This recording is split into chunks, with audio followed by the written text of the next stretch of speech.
उद्घोष एकेडमी के online platform पर आप सभी का हार्दिक स्वागत और अभिनंदन है।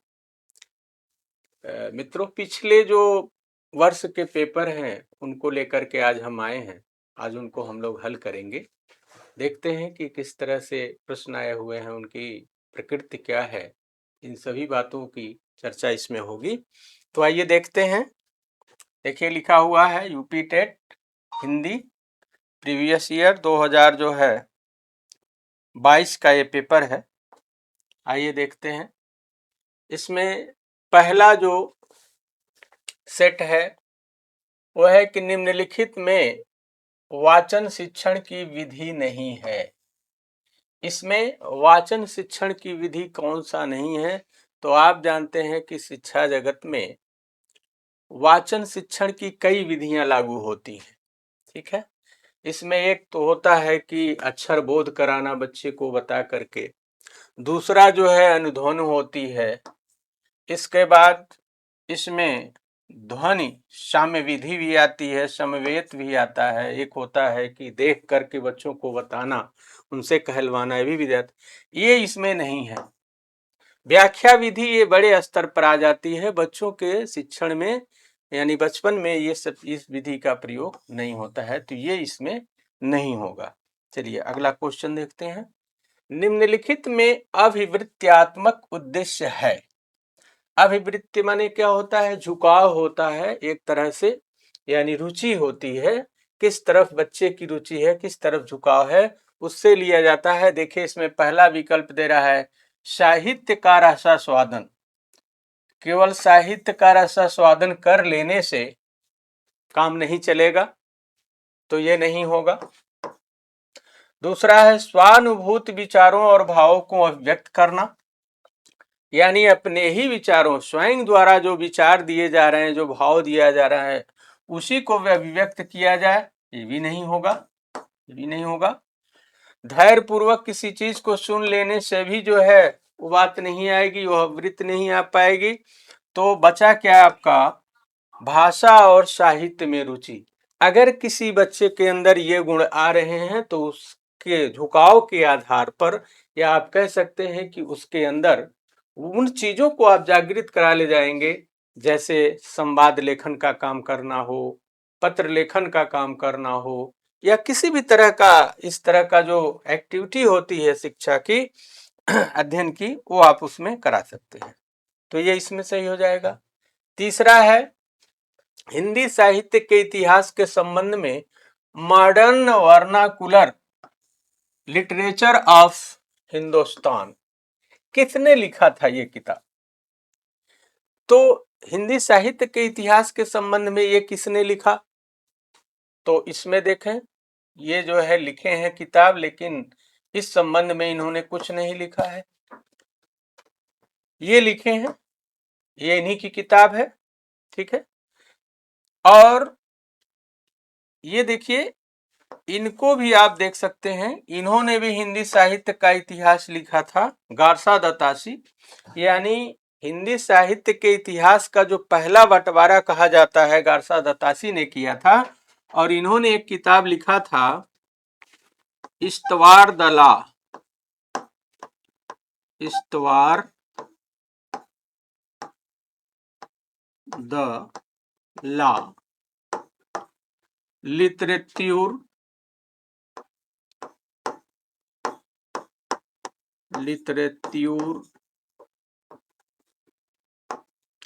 हिंदुई या हिंदुस्तानी।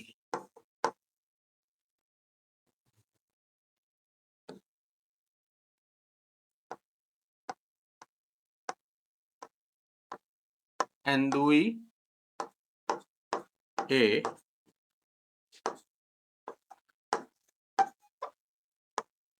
हिंदुस्तानी, ये इनकी किताब थी, गारसा दत्तासी की। तो ये भी किए हैं, लेकिन चूंकि शीर्षक वहां ये लिखा हुआ है इसलिए ये नहीं होंगे। ठीक है, यही आपके जॉर्ज अब्राहम गियर्सन, यही आएंगे। इन्होंने आप देखा होगा कि हिंदी में भक्ति काल को, भक्ति काल को स्वर्ण काल कहा था। स्वर्ण काल कहने का काम इन्होंने ही किया था और इन्होंने ही जो है modern vernacular literature of Hindustan इन्होंने लिखा था। चलिए इसके आगे हम लोग देखते हैं। अगला है विरहिनी वावरी सी भई ऊंची चढ़ी अपने भवन में टेरत हाय दई ले अंचरा मुख असुवन पोछत उधर गात सही। ये किसकी पंक्तियां हैं ये पूछा गया है। तो ये पंक्तियां मीराबाई की हैं। मीराबाई ने बहुत सारी रचनाएं की थी। इन्होंने बहुत सारी रचनाएं की, जिसमें से एक रचना इनकी यही है गीत गोविंद। और इसमें झीमाचारणी ये नहीं है, ये भी नहीं है। ये है तो सारे लोग जो है संत कवि ही, कवित्री ही, लेकिन ये दोनों लोग, तीनों लोग नहीं हैं, क्योंकि ये दोनों लोग तो बहने हैं आपस में। ये बहने हैं, बहने हैं। तो ये पूरी रचना जो है इन्हीं की है। और देखते हैं आगे। हिंदी का पहला पत्र, हिंदी का पहला पत्र ये नहीं है, आप जानते हैं। बनारस से जो अखबार निकलता था, तो बनारस से निकलने वाले अखबार को कौन प्रकाशित करते थे? ये जो है साप्ताहिक जो पत्रिका थी, तो राजा शिव प्रसाद, राजा शिव प्रसाद सितारे हिंद, सितारे हिंद, अरे हिंदी हो गया ये, हिंद।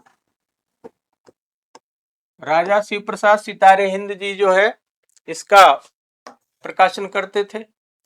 उदंड मार्तंड ये किताब जो है पहला जो है हिंदी पत्रिका का साप्ताहिक पत्र इसी को माना जाता है। तो ये सही है। इसमें हरिश्चंद्र में जो मैगजीन है इसको हरिश्चंद्र ने किया था। ठीक है। ये बनारस जो अखबार है ये 1800, आप इसको कह सकते हैं कि 1845 इसकी डेट है। और जो उदंड मार्तंड है ये 30 मई 1826 को इसका प्रकाशन हुआ था। ठीक है। इसीलिए 30 मई को आपने देखा होगा हिंदी पत्रकारिता दिवस के रूप में मनाया जाता है, क्योंकि ये भारत का पहला उदंड मार्तंड जो है पहला समाचार पत्र था ये। इसके बाद अगर इसकी बात करें हम लोग हरिश्चंद्र मैगजीन की, तो हरिश्चंद्र जी की जो मैगजीन है ये 1873 में इसका प्रकाशन हुआ था। ठीक है। अगला देखें तो इसमें आपने देखा हिंदी का पहला पत्र कौन सा है, तो उदंड मार्तंड है। इसका प्रकाशन डेट भी हमने दिया 30 मई 1826 को, और हिंदी पत्रकारिता दिवस इसीलिए मनाया जाता है। देखिए अगला है, निम्नलिखित अवतरण को ध्यान पूर्वक पढ़कर प्रश्न संख्या 6 से 10 तक का सही विकल्प चुनकर उत्तर देना है। एक गद्यांश के आधार पर नीचे कुछ प्रश्न दिए गए हैं, उन प्रश्नों को आपको हल करना है। इसको ध्यान से एक बार पढ़ना है, एक या 2 बार 3 बार, जब तक आप उसको समझ ना पाए तो पढ़ना है। और उसके बाद नीचे उससे जो आधारित प्रश्न है इसी में उसके उत्तर छिपे हुए हैं, उसको आपको देना है। एक चीज और ध्यान रखिएगा, खैर अपना अपना तरीका होता है हर प्रश्न को हल करने का, ऐसा कोई नहीं है कि जो हम बता रहे हैं सर्वमान्य तरीका है। इसमें पहला काम करिएगा कि कभी कभी सीटेट या यूपी टेट में भी कभी कभी गद्यांश जो है पैरा बहुत बड़ा होता है और उसमें समय किल कराना ही उद्देश्य होता है। तो आप जो है पहले प्रश्नों को ना हो तो 1 या 2 बार में, क्योंकि 1 मिनट से 2 मिनट के अंदर आप 2-2 बार पढ़ लेंगे, 4-5 प्रश्न होते हैं। और प्रश्नों को पढ़ने के बाद तब अगर आप जो है इस गद्यांश को पढ़ते हैं तो वहीं अंडरलाइन करते जाइए, नंबर डालते जाइए कि ये पहले प्रश्न का है, ये तीसरे का है या चौथे का है, वो आसान हो जाएगा। नहीं तो होता क्या है कि बहुत लंबा चौड़ा जो है गद्यांश पढ़ने के बाद फिर प्रश्न पढ़ते हैं तो फिर उसमें खोजना पड़ता है, तो समय ज्यादा लगता है। तो एक तरीका ये भी है, फिलहाल जो जैसे कर ले, करना ही उद्देश्य है। आइए देखते हैं, इसमें पढ़ लेते हैं एक बार कि धर्म पालन करने के मार्ग में सबसे अधिक, ये अधिक है, सबसे अधिक बाधा चित्त की चंचलता, उद्देश्य की अस्थिरता और मन की निर्बलता से पड़ती है। मनुष्य के कर्तव्य मार्ग में एक और तो होना चाहिए, एक और तो आत्मा के बुरे भले कामों का ज्ञान, दूसरी ओर आलस्य और स्वार्थ परक रही। बस मनुष्य इन्हीं दोनों के बीच में पड़ा रहा है। अंत में यदि उसका मन पक्का हुआ तो वह आत्मा की आज्ञा मानकर अपना धर्म पालन करता है, पर उसका मन दुविधा में पड़ रहा है, पड़ा रहा है, तो स्वार्थपरता उससे निश्चित ही घेरेगी और उसका चरित्र घृणा के योग्य हो जाएगा। इसलिए यह बहुत आवश्यक है कि आत्मा के जिस बात को करने की प्रवृत्ति दें, उसे बिना स्वार्थ सोचे झटपट कर डालना चाहिए। इस संसार में जितने बड़े बड़े लोग हुए हैं, सभी ने अपने कर्तव्यों को सबसे श्रेष्ठ माना, क्योंकि जितने कर्म उन्होंने किए उन सब ने अपने कर्तव्य का पर ध्यान देकर न्याय का बर्ताव किया। जिन जातियों में यह गुण पाया जाता है वे ही संसार में उन्नत करती हैं और संसार में उनका नाम आदर से लिया जाता है। जो लोग स्वार्थी होकर अपने कर्तव्य पर ध्यान नहीं देते, वे संसार में लज्जित होते हैं और सब लोग उनसे घृणा करते हैं। ये हमारा जो है पूरा पैराग्राफ है, इसी पे आधारित प्रश्न है, देखते हैं। देखिए, धर्म पालन करने में बाधा डालने वाली प्रवृत्ति कौन सी है? धर्म पालन करने में बाधा डालने वाली प्रवृत्तियां कौन कौन सी हैं? तो इसमें देखिए, धर्म का ज्ञान न होना, भाई हमें अगर धर्म का पालन करना है तो केवल धर्म का ज्ञान नहीं है इसलिए नहीं होगा, ऐसा नहीं है। धर्म का पालन करने में कई चीजों की आवश्यकता होती है, तो एक तरफा बात हो रही है। इसमें कह रहा है कि धर्म पालन करने में बाधा डालने वाली प्रवृत्तियों में कौन सा एक होगा? तो ये कमजोर मन होगा। भाई मन हमेशा जो है अडिग न हो, किसी काम के प्रति समर्पित न हो, संकल्प के साथ विकल्प लेकर के मन में जो चल रहा है तो निश्चित रूप से वह अपने मार्ग पर अडिग नहीं रहेगा। तो कमजोर मन का होना, उद्देश्य का निश्चित न होना, जाना किस तरफ है, किस तरह की प्रवृत्ति हमें अपनानी है, यही निश्चित नहीं है जीवन में, तो उसका भी कोई मतलब नहीं। अस्थिर चित्त और मन हो गया मनोवृत्तियों का होना, यानी अस्थिर चित्त होगा, मन होगा, रास्ते स्पष्ट नहीं होंगे, लक्ष्य निश्चित नहीं होगा, तो निश्चित रूप से धर्म का पालन कर सकने में असमर्थ होगा वह व्यक्ति।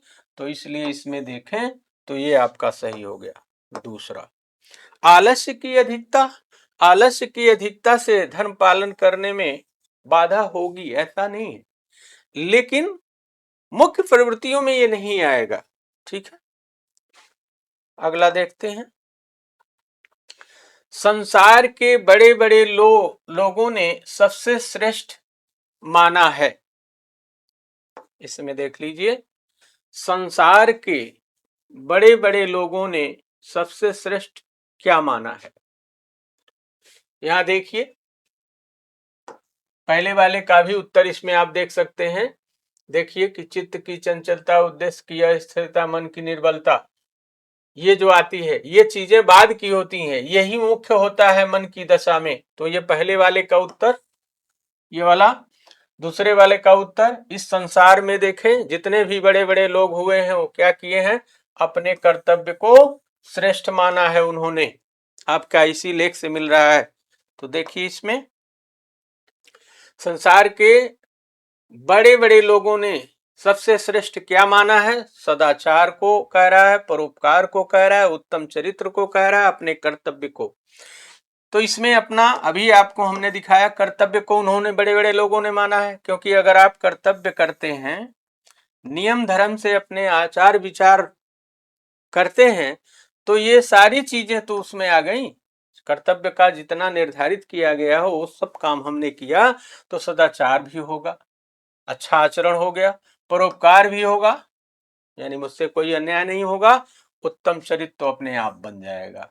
तो सब निर्भर किस पे कर रहा है? अपने कर्तव्य पे।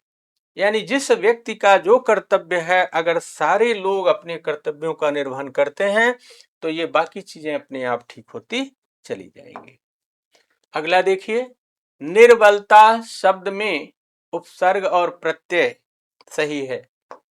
इसमें देख लीजिए, निर्बलता शब्द आया हुआ है यहीं पहले ही लाइन में।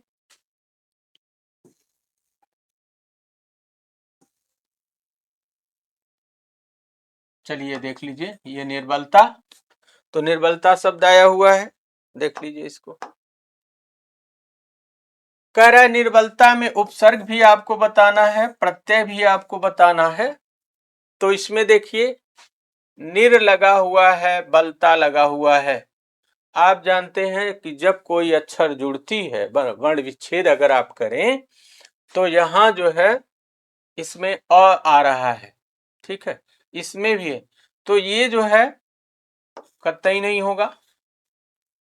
इसमें अगर आप देखें तो ये जो है सही होगा, क्योंकि अगर वर्ण विच्छेद आप करते हैं तो नी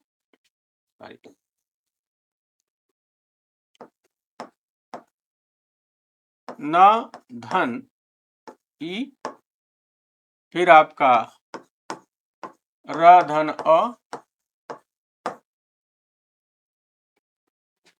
धन ब,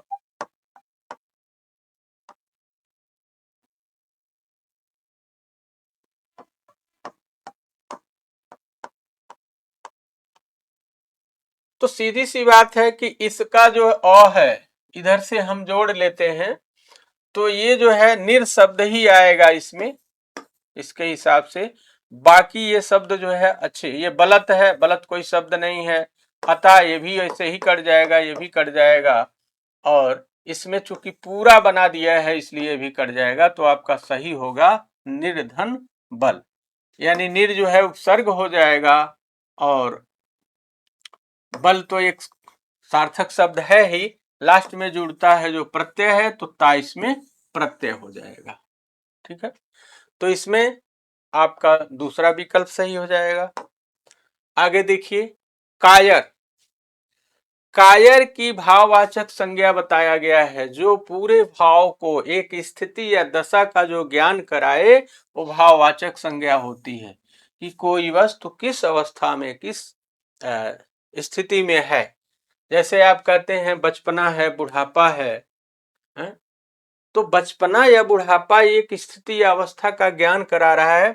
उसी तरह से कायरत्व ये भी नहीं होगा, कायरापन ये भी नहीं होगा, अकायरता इसमें ये भी नहीं होगा, कायरता, कायर से कायरता, निडर से निर्डरता, भला से भलाई, बचपन से बचपना, बूढ़ा से बुढ़ापा, ये जो है भाववाचक का विशेषता होता है। तो इसमें ये हो जाएगा। अगला देखिए,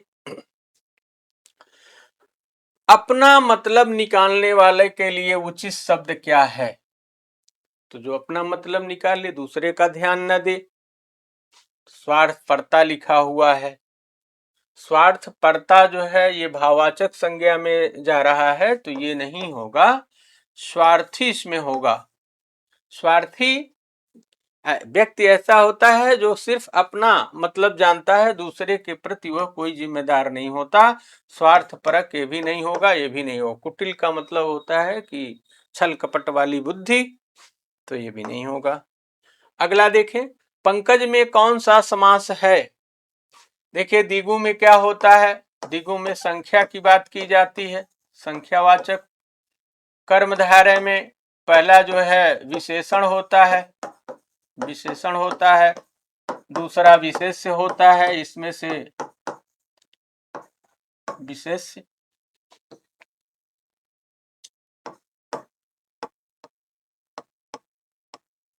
विशेष्य होता है।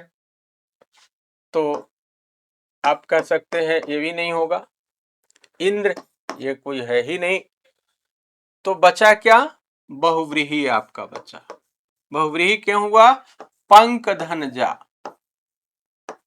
पंक धन ज्या। पंक माने होता है कीचड़, जा माने होता है उत्पन्न होना, पैदा होना, यानी जो कीचड़ में उत्पन्न होता है तो अर्थात क्या होगा? कमल हो जाएगा, कमल।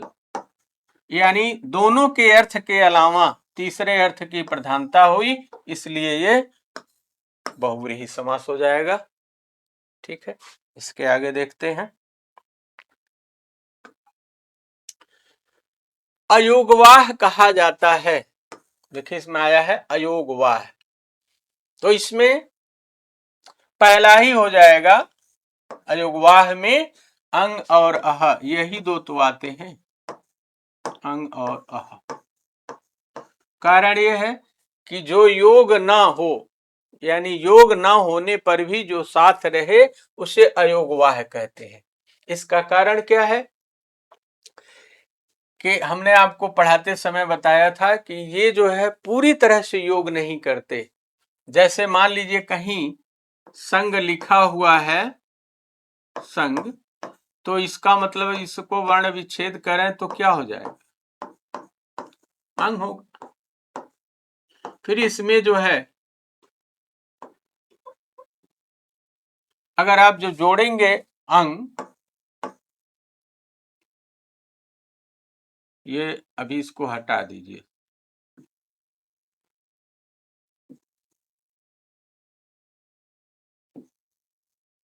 इसको तोड़ें और फिर यहां हम लगा दें अंग, तो ये क्या कहेगा? ये कहेगा कि भाई और तो हमारे पास है, केवल बिंदी नहीं है। ठीक है,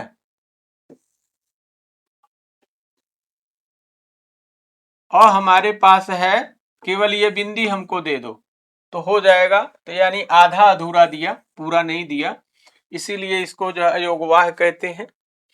तो इसमें ये दोनों आ जाएंगे, यानी ये वाला सवाल सही है। महाप्राण क्या हो सकता है? तो महाप्राण में आप जानते हैं कि प्रत्येक वर्ग का दूसरा चौथा वर्ण और शेष जो है उष्म वर्ण इसमें आ जाते हैं, उष्म वर्ण आ जाते हैं या संघर्षी आ जाते हैं।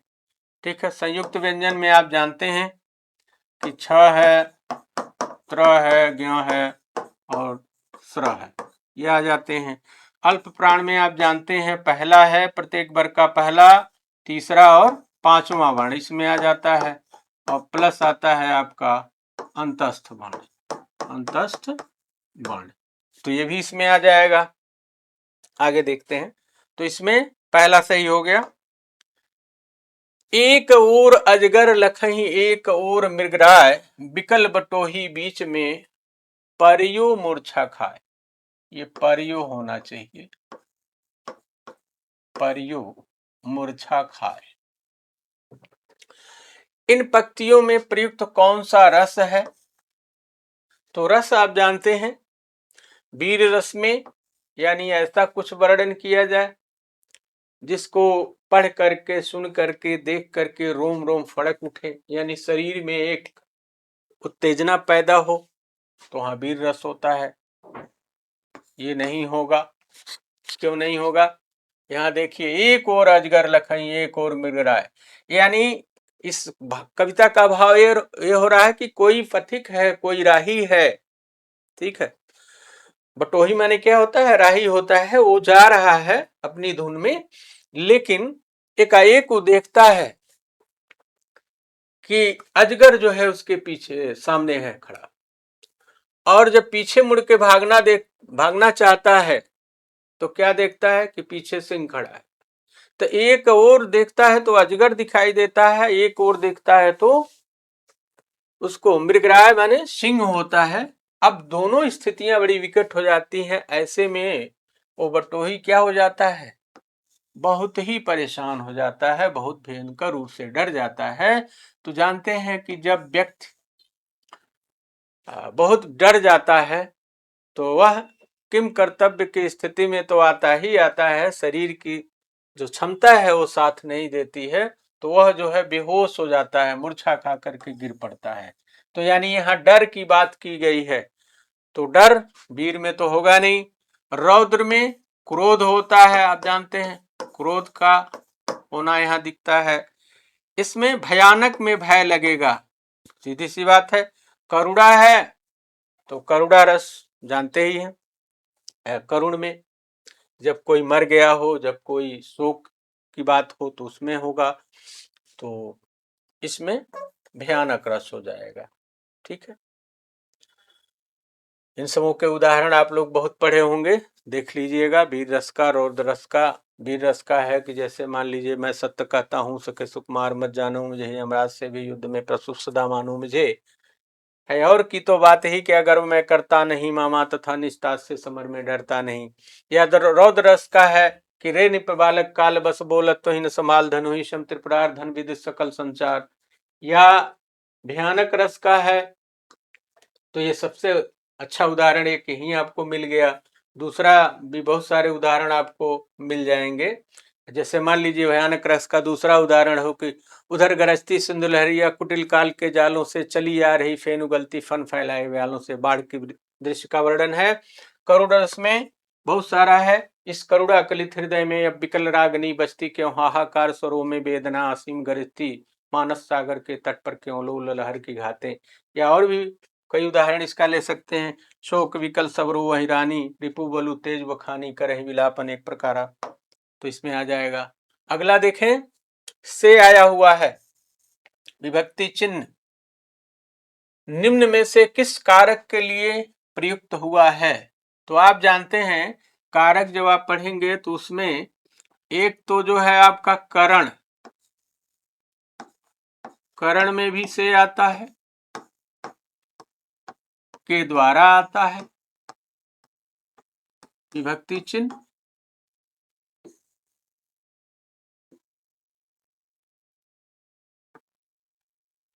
के द्वारा, और एक जो है अपादान, अपादान कारक में भी क्या आता है, इसमें भी से आता है। फर्क यह है कि ये अलग होने के सेंस में आता है और ये जो है क्रिया से जुड़ने के संबंध में आता है। तो यहां देख लीजिए, कर्म, इसका चिन्ह को के, कर्ता ने कर्म को, तो यहां को आ जाएगा, ये नहीं होगा। संप्रदान को के लिए, ये भी नहीं होगा। कर्ता कारक में ने आता है, ये भी नहीं हुआ। तो बचा, अगर अपादान होता तो हम इसको लगा देते, लेकिन ऐसा नहीं है कि दोनों उत्तर सही हो, ऐसा देगा। तो करण कारक यहाँ आपका सही हो गया। आगे देखिए, उसने नहाकर भोजन किया, उसने नहाकर भोजन किया। इस वाक्य में नहाकर निम्नलिखित में से किस क्रिया का उदाहरण है। तो आप जानते हैं कि जिस क्रिया में दो क्रियाएं अगर दी हुई हैं और एक क्रिया पहले घटित हो रही है दूसरी बाद में, तो पहले वाली जो क्रिया होती है वो पूर्वकालिक कही जाती है। या एक क्रिया का फल जो है जब दो कर्मों पर पड़ता है तो उसे द्विकर्मक क्रिया कहा जाता है। तो इसमें एक तो ये प्रेरणार्थक क्रिया है, यानी किसी कार्य को करने के लिए जब प्रेरणा दी जाए, ठीक है, यानी के द्वारा, या आप कह सकते हैं कि राम श्याम से वृक्ष कटवाता है तो प्रेरणार्थक क्रिया हो गई, प्रेरणा दे रहा है कि काटो। अपने स्वयं जब काम ना करके किसी और से कराया जाए प्रेरणा हो गया। संयुक्त क्रिया, जैसे मर जाना, कर जाना, यानी दो क्रियाएं जब संयुक्त हों उसको होंगे। द्विकर्मक में अभी हमने आपको बताया दो कर्म होना चाहिए। जैसे पुलिस चोर को डंडे से पीटती है, तो पीटने की क्रिया कर रही है और उसका फल या परिणाम चोर पर भी पड़ रहा है, डंडे पर भी पड़ रहा है, तो द्विकर्मक क्रिया हो जाएगी। तो इसमें देखें तो आपका ये क्या हो गया, प्रेरणार्थक नहीं है, संयुक्त नहीं है, द्विकर्मक नहीं है, तो बचा क्या? पूर्वकालिक। यानी एक क्रिया इसमें हो रही है। जैसे ही वो नहाया, नहाने के तुरंत बाद उसने क्या किया? अगला क्रिया भोजन का कार्य किया। तो जो बाद में होता है उसके पहले वाली क्रिया इसमें पूर्वकालिक कही जाती है। अगला देखिए, कौन सा वाक्य शुद्ध है? इसमें देखिए, परशुराम के क्रोधाग्नि ने क्षत्रियों को जला दिया। के, परशुराम के, ध्यान से अगर आप देखें तो यहां की होना चाहिए, इसलिए ये नहीं होगा। परशुराम की क्रोधाग्नि ने क्षत्रियों को जला दिया, तो इसलिए गलत। खेतों में लंबे लंबे घास उगाए, यहां देखें ये भी शब्द जो है अच्छे नहीं लग रहे हैं, वाक्य की मांग के अनुसार नहीं है। यहां लंबी लंबी होती है, घास लंबे लंबे नहीं, पेड़ लंबे होते हैं, तो लंबी लंबी, लंबी लंबी, और घास उग आए, यानी घास उग आए नहीं, उग आई। सीधी सी बात है, यहां क्या होना चाहिए? उग आई, लंबी लंबी घास उग आई। तीसरा देखें, इसमें गलियों को चौड़ा करना आवश्यक है। गलियों को, यहां कोई गलती नहीं दिख रही है, वाक्य एकदम दुरुस्त लग रहा है। इसमें देखें, वृक्षों पर कोयल कूक रही है, तो वृक्षों पर कोयल तो यहां दे रहा है एक ही, और यहां दे रहा है, यानी कि एक ही कोयल कई वृक्षों पर उड़ उड़ के जाएगी, बारी बारी जाएगी ना। लेकिन यहाँ वृक्षों पर एक साथ कई वृक्षों पर कोयल कूक रही है, तो एक ही कोयल है, तो कोयलें कूक रही हैं होता तो सही हो जाता। तो यहाँ वृक्षों नहीं, यहाँ वृक्ष हो जाना चाहिए। वृक्ष पर कोयल कूक रही है, क्योंकि एक कोयल है तो एक वृक्ष होगा, एक साथ नहीं, कई पर होगा। विद्यार्थी में कौन सी संधि है? तो आप वृद्ध संधि जानते हैं। वृद्ध संधि में ऊपर से हमेशा ऐसे लग जाता है, अय होगा, अ होगा। दीर्घ संधि तो विद्याधन अर्थी, दीर्घ संधि ही होगा। गुण संधि में जानते हैं ए ओ अय होता है, यण संधि में भी आप जानते हैं, तो ये सब नहीं होंगे, केवल आपका यही हो जाएगा। ठीक है, विद्यार्थी में दीर्घ स्वर संधि हो जाएगा। अगला देखिए, कानन। कानन माने यहाँ पर्यायवाची पूछ रहा है। ये देखिए, ये तो विश्व हिंदू परिषद दिया हुआ है शॉर्टकट, तो इसका तो पर्यायवाची होगा ही नहीं। पुष्प का आप जानते हैं पर्यायवाची, कि पुष्प का फूल है, प्रसून है, कुसुम है, तो उसमें से कानन जो है नहीं है, ये भी नहीं होगा। हाँ, वन, वन का होता है, वन माने कानन होता है। वन का पर्यायवाची देखेंगे तो कानन है, कानन है, अटप है, विटप है, कांतार है, बहुत सारा ऐसे पर्यायवाची हुआ, तो ये आपका सही हो जाएगा। ठीक, अगला देखिए, वाक्य विग्रह का अर्थ क्या होता है? वाक्य विग्रह, आप देखते हैं कि वर्ण विग्रह होता है, शब्द विग्रह होता है, तो विग्रह माने होता ही है क्या? तोड़ना। ठीक है, देखिए यहां कह रहा है वाक्यों की रचना करना, गलत हो जाएगा। शब्दों को जोड़ना, भाई वो तोड़ने की बात कर रहा है, जोड़ने की बात कर रहा है। वाक्य खंडों को अलग अलग करके उनका संबंध बनाना, ये सही हो जाएगा, क्योंकि वहां लिखा हुआ है वाक्य का आप विग्रह कर रहे हैं, तो बड़े बड़े वाक्य हैं, कहाँ कामा कहाँ बिंदी, यानी उनको अलग अलग खंडों में करना। संधि और समास बताना, ये नहीं होगा, तो इसमें तीसरा सही हो गया, सी। अगला देखिए, बिनु पग चले सुने बिनु काना, कर बिनु कर्म करें विधि नाना। देखिए, ये उदाहरण जो है ये बता रहा है कि पैर नहीं है फिर भी चल लेते हैं, कान नहीं है फिर भी सुन लेते हैं, हाथ नहीं है फिर भी तरह तरह के कामों को कर लेते हैं। यानी आप ये समझ लीजिए कि जहां कारण के अभाव में, कारण के अभाव में या कारण की अनुपस्थिति में कार्य की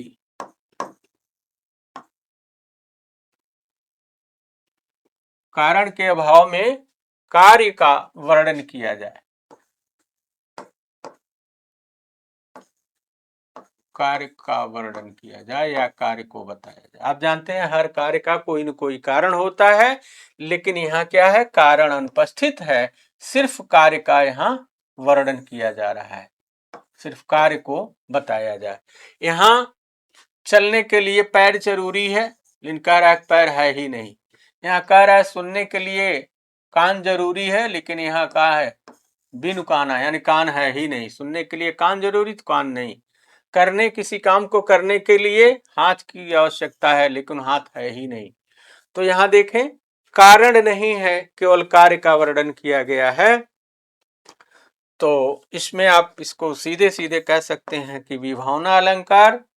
विश्वोक्ति में क्या होता है कि कारण और कार्य दोनों होते हैं, लेकिन फिर भी कार्य नहीं होता। कि जल बीच मीन पियासी, यानी दोनों है लेकिन फिर भी काम जो है नहीं हो पाता है। इस तरह से आपका इसमें हो जाएगा।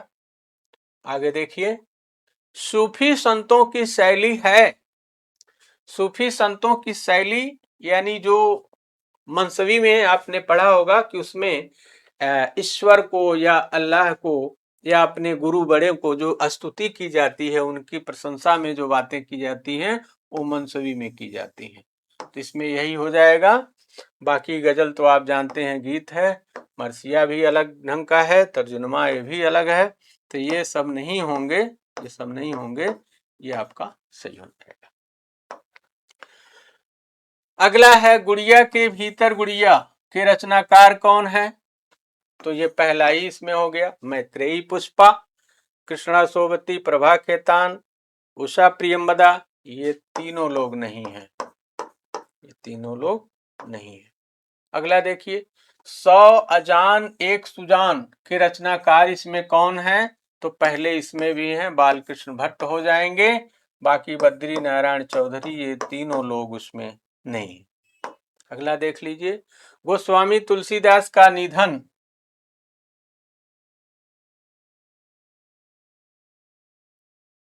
ये थोड़ा सा गलत हो गया है, ठीक है। गोस्वामी तुलसीदास का निधन किस स्थान पर हुआ था?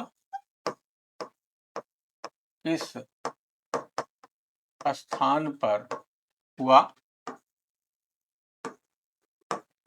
था? तो अगर देखा जाए तो इसमें क्या है, 80 घाट, पहला ही इसमें सही हो गया। 80 घाट पर, दशाश्वमेध घाट, मणिकर्णिका घाट, यहाँ तो जानते हैं कि आप जलाया जाता है मुर्दों को, यहाँ जो है नहाते धोते हैं लोग। लेकिन ये राम घाट, ये भी बहुत सारे घाट हैं, वहाँ सैकड़ों घाट हैं, लेकिन उनका जो है निधन यही 80 घाट हुआ था। भक्तमाल जो एक रचना है, इसके रचनाकार कौन है? तो ये हैं आपके नाभादास। केशवदास को आप जानते हैं, कवि प्रिया कवि प्रिया, हरि प्रिया, इस तरह से इन्होंने लिखा हुआ है। विष्णुदास, सुंदरदास, सुंदर वो लिखे हैं। तो ये दोनों लोग, ये लोग नहीं होंगे, ये भी नहीं होंगे, ये भी नहीं, ये भी नहीं। इसमें नाभादास, नाभादास। अगला देख लीजिए, सुई का तत्सम आपको बताना है, शुद्ध बताना है। तो सुई का जो है सूची होता है, सुई का सूची होता है। सलाई का आप शुद्ध देखेंगे सलाका होता है। सूजा का सूजा होता है। सूची, सूची ये प्रकाशित होने वाली सूची है, उसका ये दिया हुआ है, तो सुई का सूची हो जाएगा।